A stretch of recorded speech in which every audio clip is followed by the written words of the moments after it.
Hello from Singapore and from London, soon to be Paris. Ben, Alicia, thank you guys so much for joining me. And you guys have got some amazing businesses, and I really wanted to connect with you guys and how you started and hear your journeys, but also amplify what you guys are doing in all of the different regions because you've got an amazing opportunity. So, Alicia, let's go straight into it. Let's start with you. Connect the dots for us. How did your business start? Where did this come from? Where you are today? You go.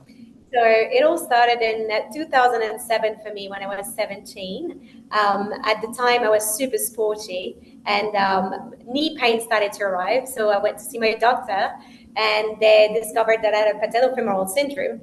And they told me, look, you have two options. Either you go for medication and injections or you go for a kneecap replacement. Obviously, I didn't want to go under the knife at 17, so I decided to go for meds and painkillers and injections.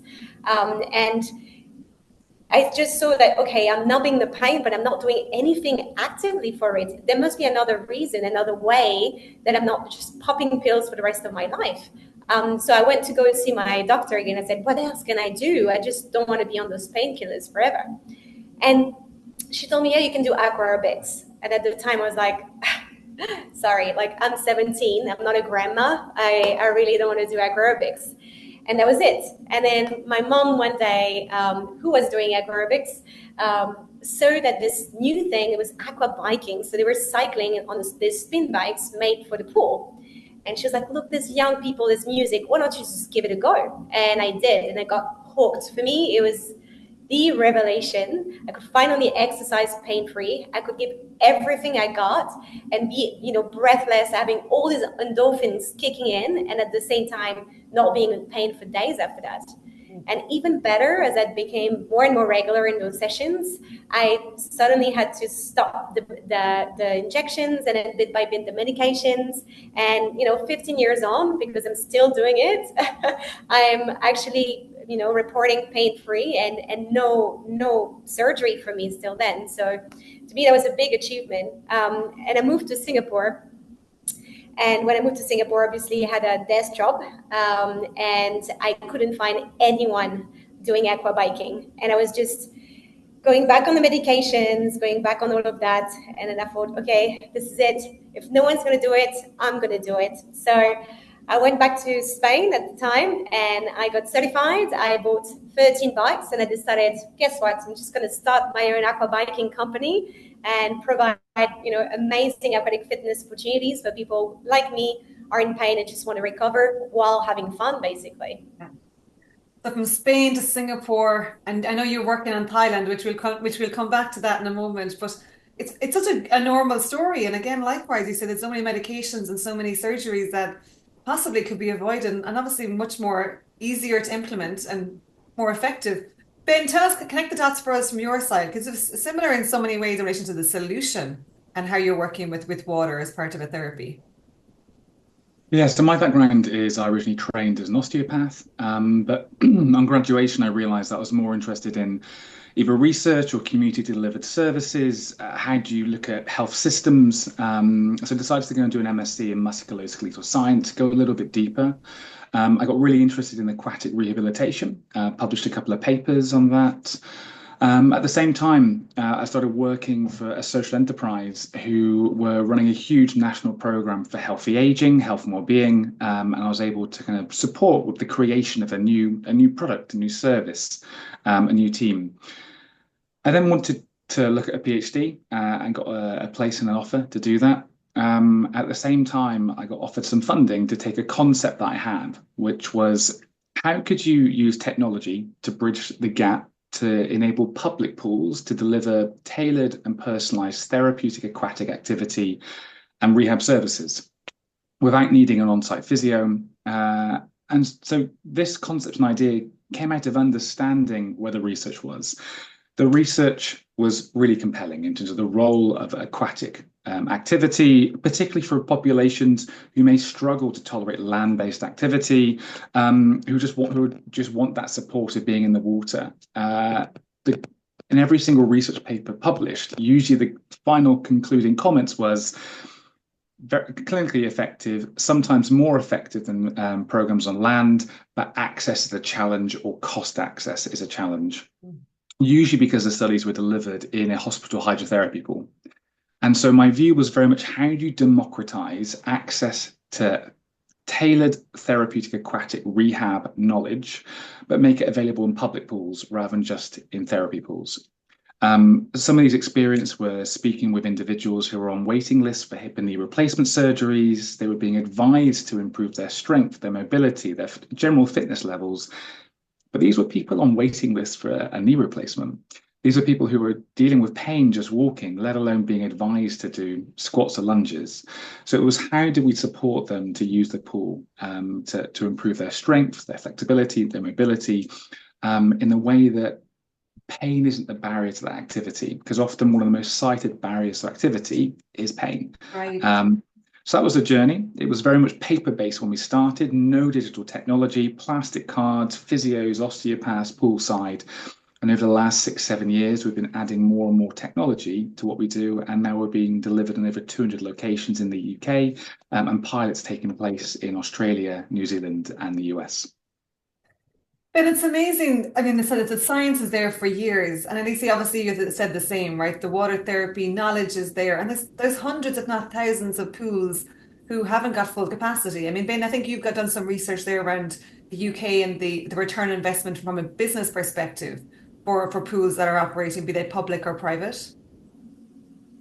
Yeah, so we've been looking at both the commercial return on investment as well as the social return on investment. And for a lot of our customers who are gyms, leisure chains, and swimming pools, part of the reason that they buy us in to deliver our programs is that we create new health and wellbeing programs in that venue. Rapidly, plug and play solution. We put these rugged tablet computers, some AI clinically certified technology, and we upskill those staff so they can then deliver what is a traditional program within a pool or a gym, group exercise classes, but where the technology makes sure that each individual can follow a program unique to them. What this means for our customers is they're having brand new members coming in, brand new people who weren't members or customers of that gym, leisure centre, or pool, seeing an advert, hear it through word of mouth. But also, because we've gone through the steps to get our research and clinical certifications, we're having individuals being recommended by clinicians, physios, GPs. So what we offer from a commercial return is brand new participants coming into their venues. We actually had some stats from one of our customers, Parkwood Leisure, one of the largest leisure providers in the UK. And they found, but for a Facebook advertising campaign where they spent £50 on Facebook adverts per venue, per leisure centre, it was one of the most successful campaigns and worked out roughly less than £1 spent than each new person coming through the doors to self-refer in. The industry average is about £120 to £130 per customer acquired. They were achieving it for one. So there's a real commercial return in terms of engaging new participants. The other is then great. You have a new participant coming in, taking part in these classes. When we've reviewed the CRM data, the booking data within these gyms and pools, on average for each one Goodboost class, and on average people will take part in 10 to 11 Goodboost sessions, they will go on to engage in 3.7 other activities. So if they're doing 10 Goodboost classes, it'll be 37 other activities. Adult learn to swim, yoga, Zumba, other activities and exercise classes. So they become really sticky, repeating customers and members for them. So by bringing us in, we create these new health and wellbeing services, brand new customers coming in, and repeat long-term customers to provide that commercial return on investment. It just makes business sense. Alicia, you're saying the same, right, in Singapore and other countries? Yeah, so we work. So our main difference is that we work with existing facilities as well. So it's we have all these hotels pools. So we provide aquatic fitness in beautiful luxury settings, right? So all these luxury hotels, they have these gorgeous pools that it costs them a bomb and doesn't bring any revenue. Every single 4 or 5-star hotel has to have a pool. It's part of the brand guidelines, right?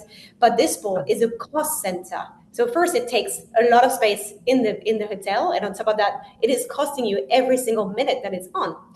So what we do, we bring some revenue to that cost center, we turn it into a revenue generating center.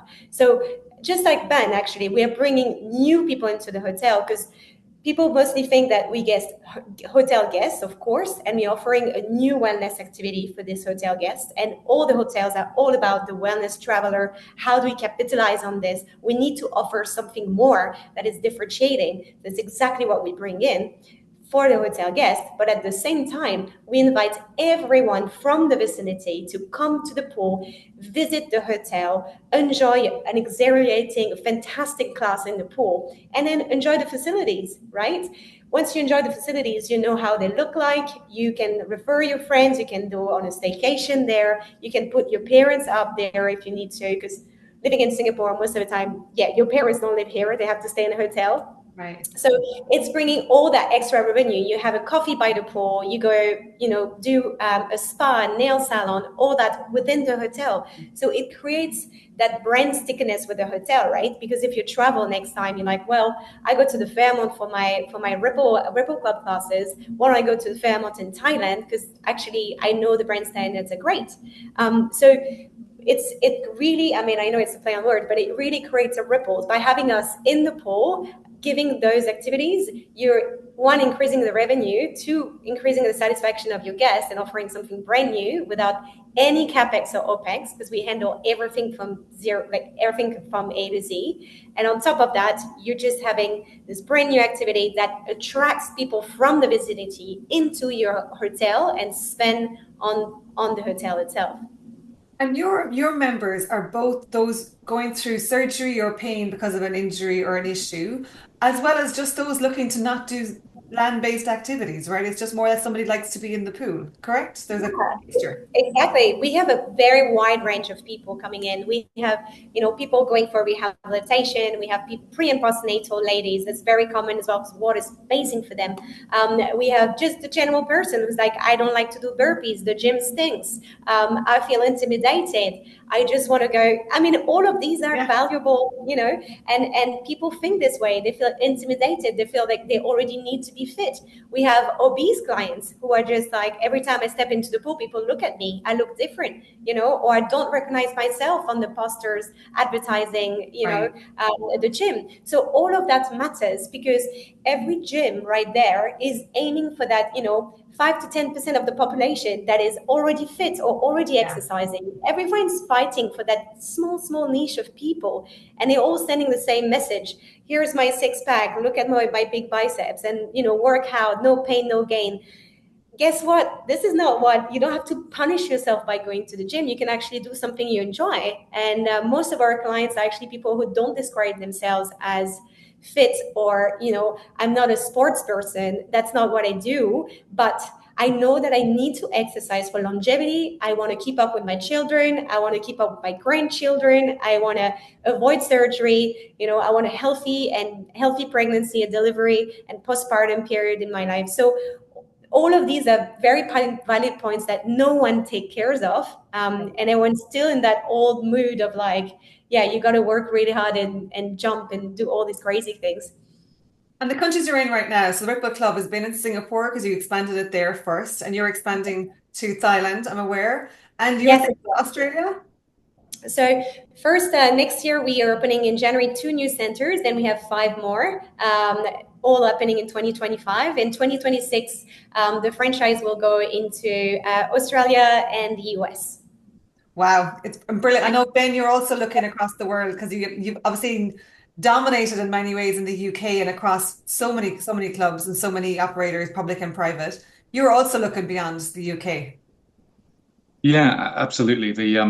I mean, to put it in perspective in terms of stats, the UK has about just over 4,000 public pools. The US has about 300,000. Nice. You look at things like residential pools. There's something we're looking at in the future, not just in public pools or private clubs, but also how do we reach people at residential pools. Some of those may be a residential pool within an apartment complex as well, so it's still a community facility. But if you look at somewhere like France, there's about 1 million of them. If you look at the US, there's about 10.4 million. So yeah, part of that is that the market size is just so much bigger in the US. Australia has the highest ratio of pools to properties of any nation on the planet.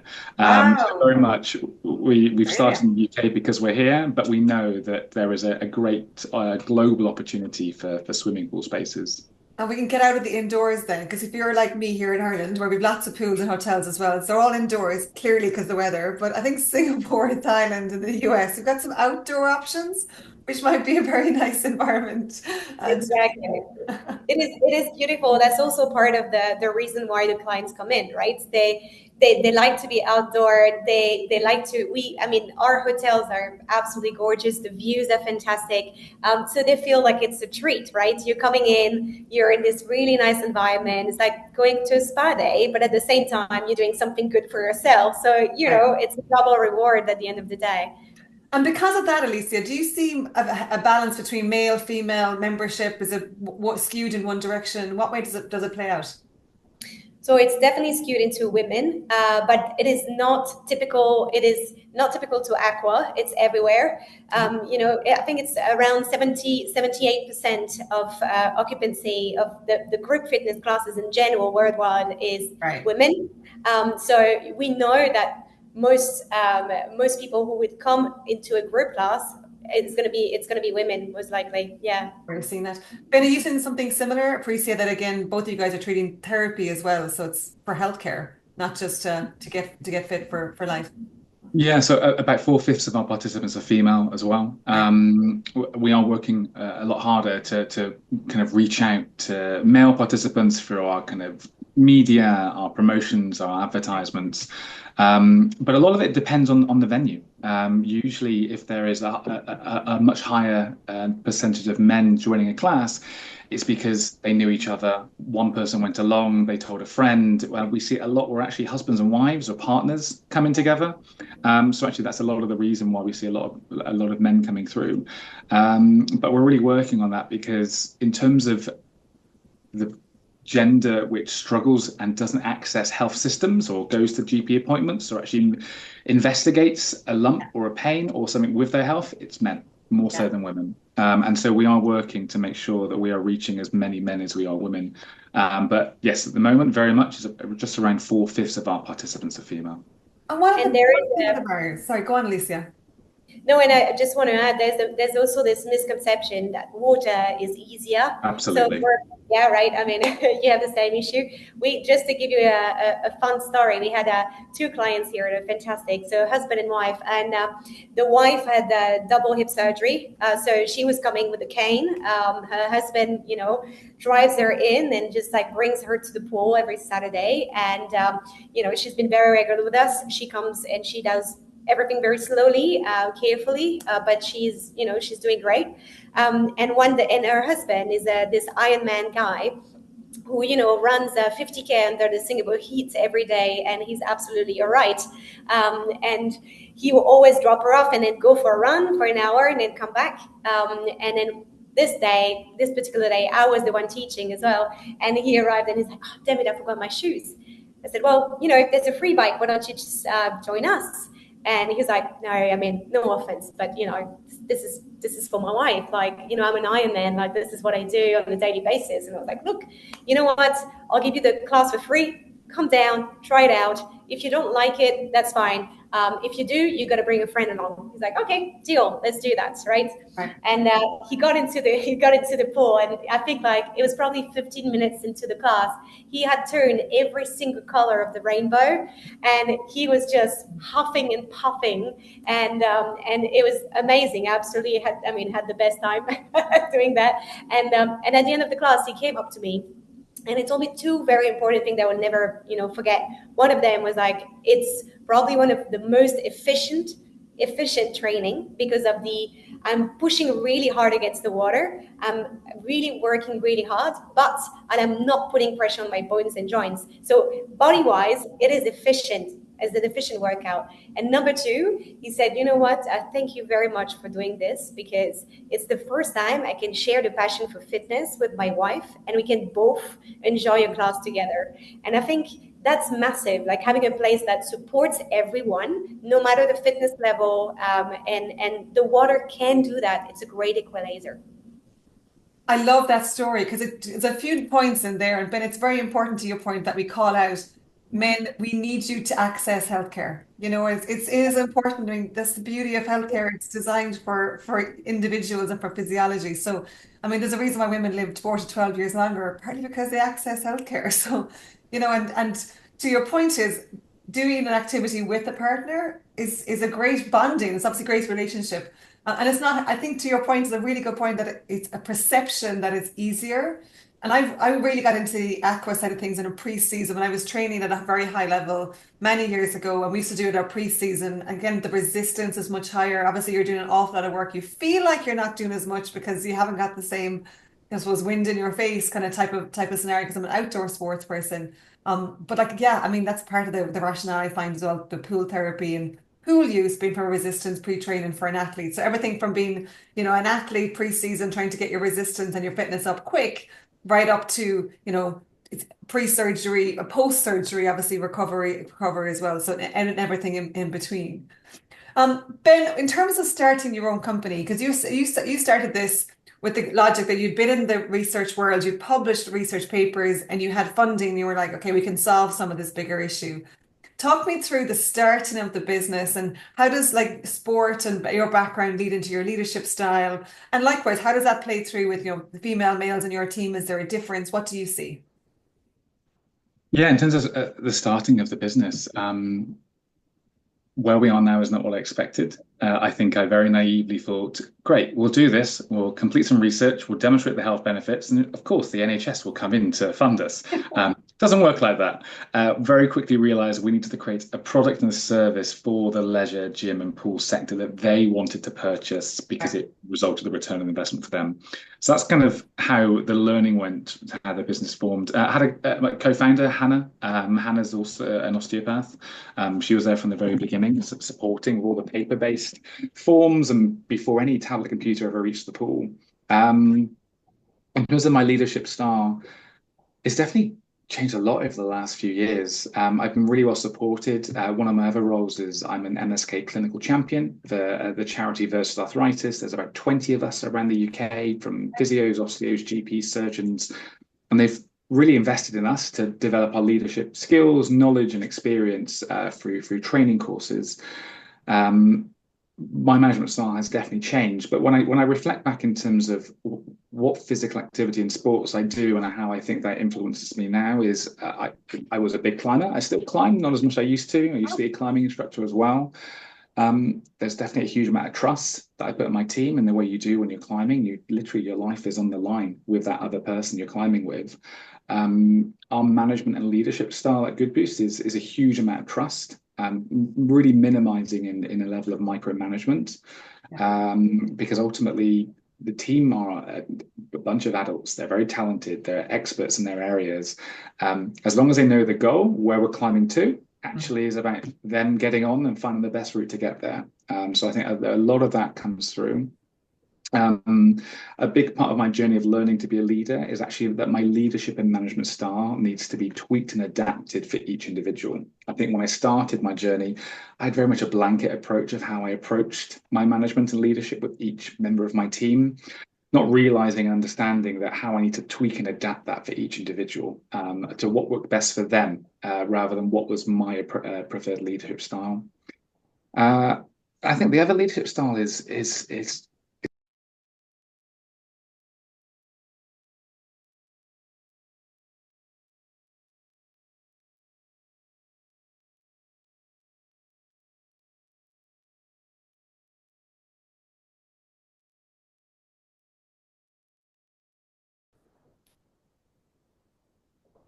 another phrase of saying it's not the mounting which is the problem or the challenge. It's actually the pebble in your shoe. Is that little niggle, that little worry that can really affect you. And when you're climbing, that psychological worry or not believing a problem is solved for you can go and achieve that goal is actually what prevents you from getting there.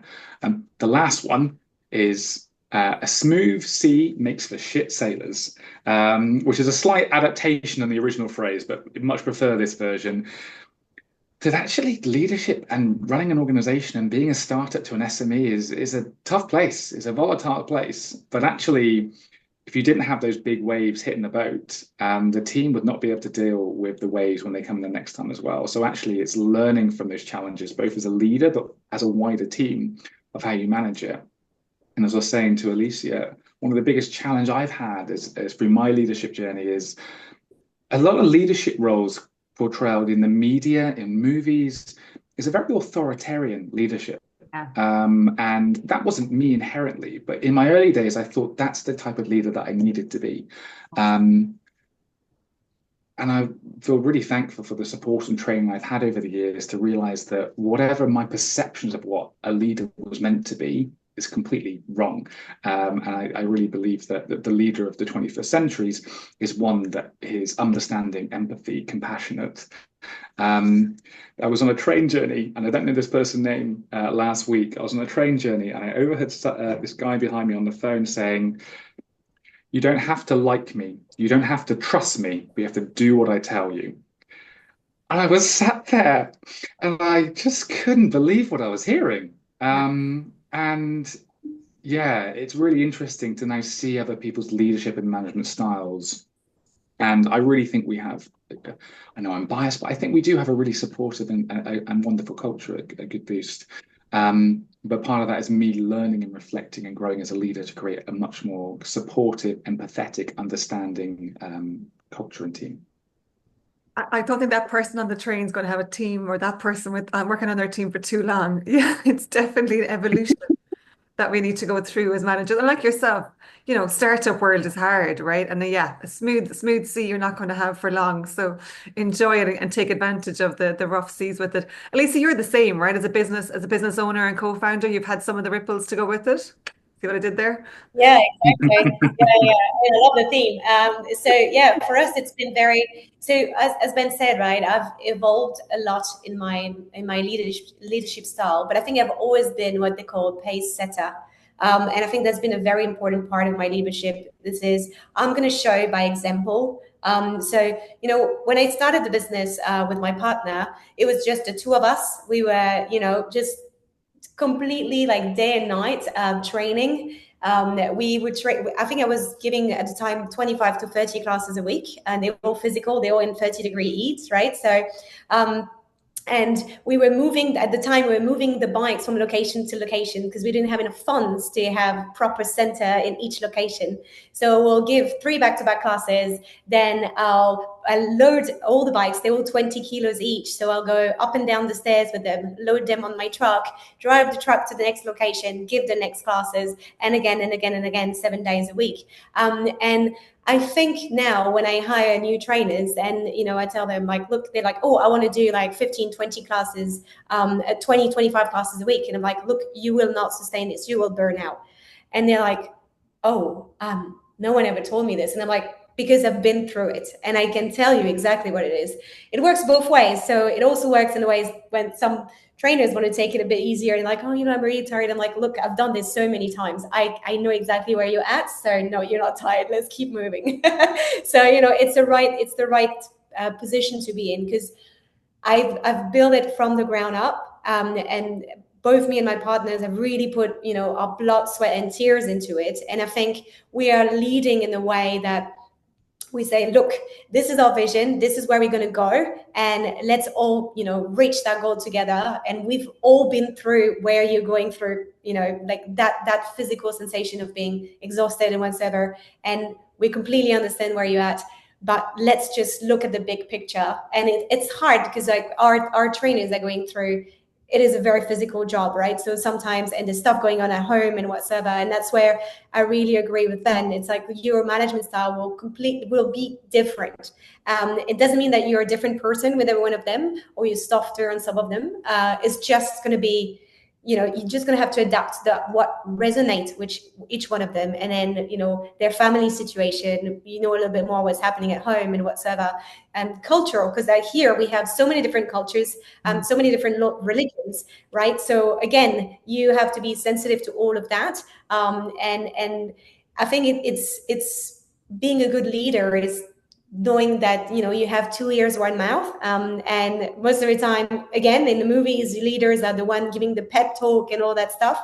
but actually being a good leader is being a good listener and being able to hear when when one of your employees like kind of like raising the alarm and be like, look, I cannot do this. Okay, how can I support you? Let's put it together, and let's see if one of the team member actually can help you with that. And you put it all together. And at the end of the day, like, it pushes them so much further than you would have. It's like, I told you so, just do it. That's not, definitely it's a much better way, at least for us, to go forward. It's such a different way, though, isn't it? I mean, think about 20 years ago when we started, 30 years ago, we pretend that we're we're all young. We'll say 20 years ago. When we think about the authoritarian style, as you said, and the hierarchy type of model, it's just not really where the world is at today. I think you both talked about, the experts on your team and the respect you have for their expertise, as well as their, respect for their, whether it's religions or cultures or styles and so on. I mean, and that's the kind of diversity of thought that brings then a diversity of solution for your customer base, right? And like, you're both in very diverse cultures who are catering for populations, not only across the age spectrum, but across the gender spectrum, across the ethnicity spectrum, across the healthcare continuum as well. So it's important to have that diversity of thought and respect people for their expertise in order to bring all of those voices to the table. And I think we're definitely at a space and time in business where that's happening more and more. It's not everywhere. I think we can all acknowledge that there's leaders out there that you are all both aware of, including that person on the train, who's not there yet. But realistically, that's where it's just the right thing to do, and it makes business sense. So it is, I think, important to call that out. And I know at the collective, we're eager around the leadership development and continue to support leadership development. It's a never-ending journey. It's absolutely a never-ending journey. And you guys have been lucky enough, I think, over your time as well, to have good leaders that you've been able to look at and see their styles and adapt and with it. Not everyone's had that. So it's interesting to watch for sure.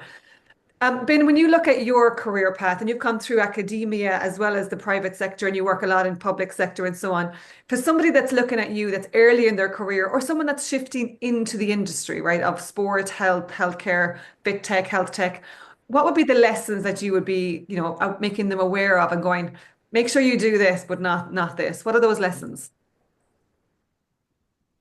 Well, lessons are go and explore while you can. I went to shadow so many people in different roles, and just it's amazing how receptive people are when you send them a message to go, would you mind just jumping on a call? I'm really interested in what you're doing. I'm thinking of what my future career path going in this direction. There are a lot of people willing to give that time. So actually speak to as many people as you can.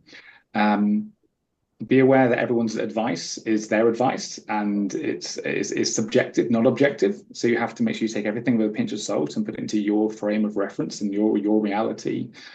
But it's definitely, if you're looking to move into a new area, go and understand and explore by speaking to the people in that area. And that's what I did. I spoke to a load of different business leaders, clinicians, academics, to really understand where it is I wanted to go and what I wanted to go and do and deliver.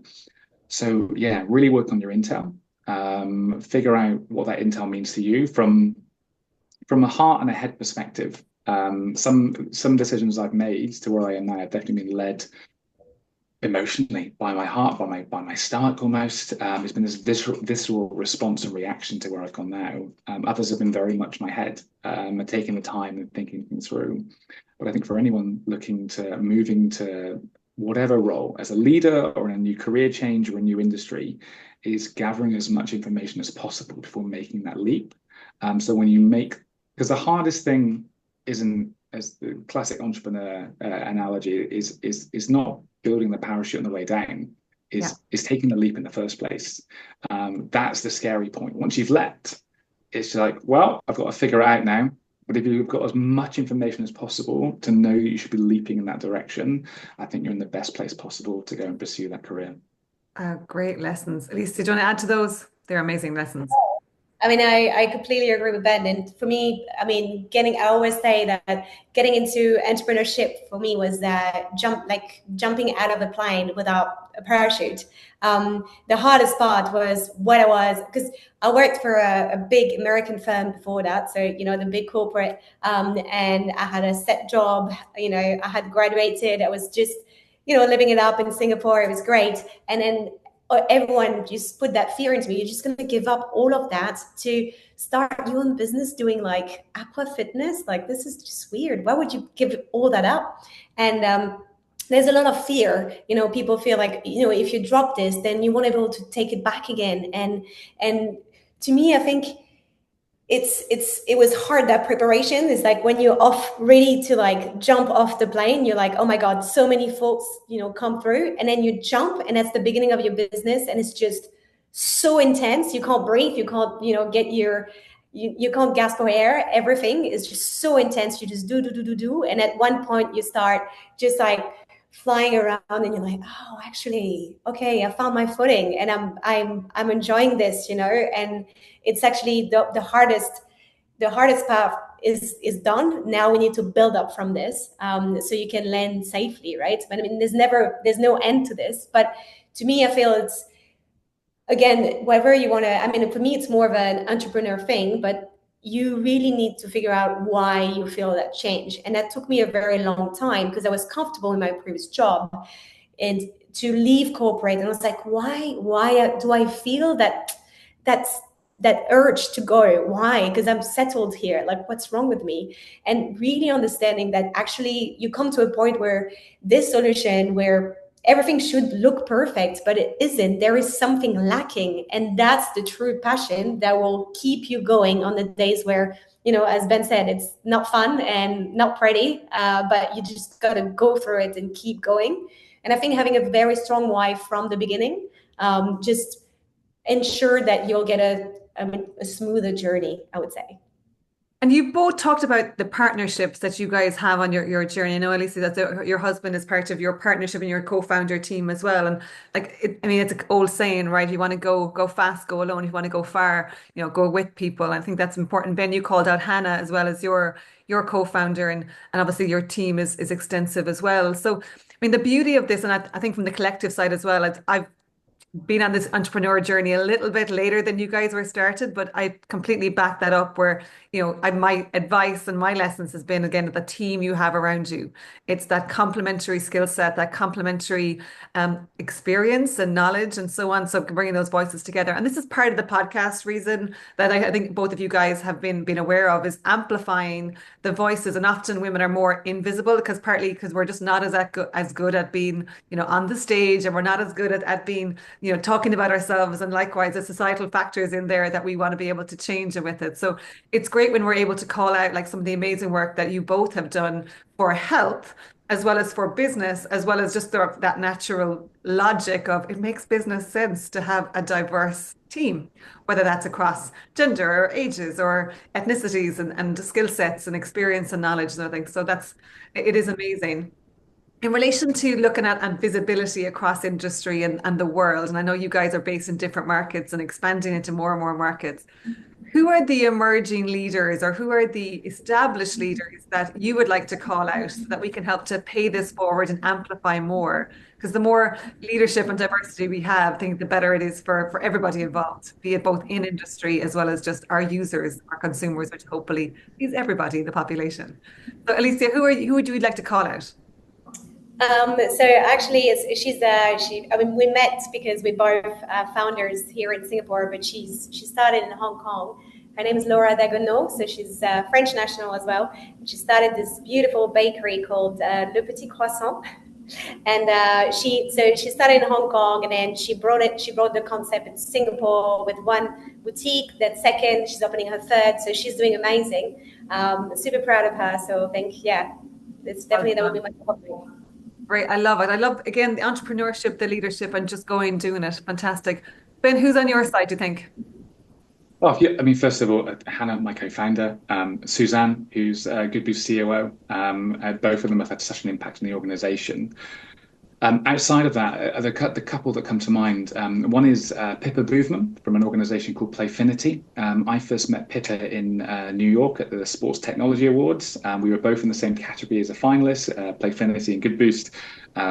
We were both beaten by Apple. We really wanted one of us to take on the giant, but But I think what Pippa and Playfinity are doing is exceptional. I think Pippa is an outstanding leader. The other person I want to put forward in a completely other realm and industry is someone I've met recently called Salomia Beretka of a startup called Lendo Care, who's really working to transform the access to tools and equipment for people in later stage life in terms of mobility. And I think what Salome is doing and how she's leading is fantastic to me.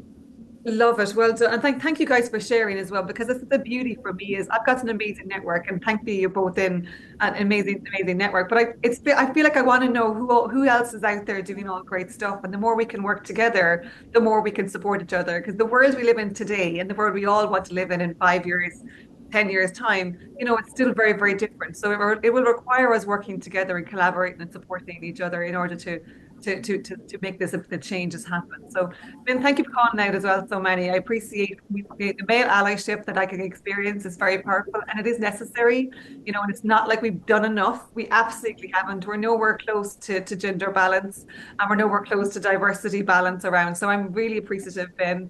And Yannick, Alicia, it was Yannick who introduced me, your husband introduced me to yourself. So again, appreciative of the male allyship that we have in the world, who are doing the good job and are taking intentional action and supporting the world to be more balanced. It is very much appreciated. And like guys, I'm really important that I want to make sure that the world is listening. You guys have got solutions in the UK, in the US, in Singapore, in Thailand, in Australia, and ultimately you can scale anywhere. So for businesses that have a pool that want to be able to bring more people to membership to that pool, be it throughout the day, be it fun, or be it for rehab, or be it for post-hab, there's an opportunity to do so. And you have credible, regulated, evidence-based solutions that are able to cater for the complexities that go with health and healthcare.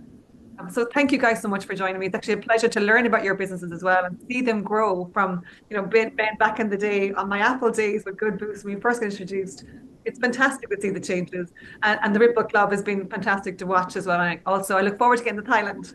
It's on my list of places to go now, and you're quite welcome. Guys, thank you guys so much. Appreciate you, and I look forward to talking and sharing this podcast with everyone we know as well. So thank you. Thank you very much. No, thank you for listening. You can connect the dots with others by sharing this podcast with colleagues and teammates. At wearethecollective.world, you can join a professional network, avail of professional development, and engage your support team. We collaborate on the shared pursuit for gender balance in health and business. Until next time, keep connecting the dots.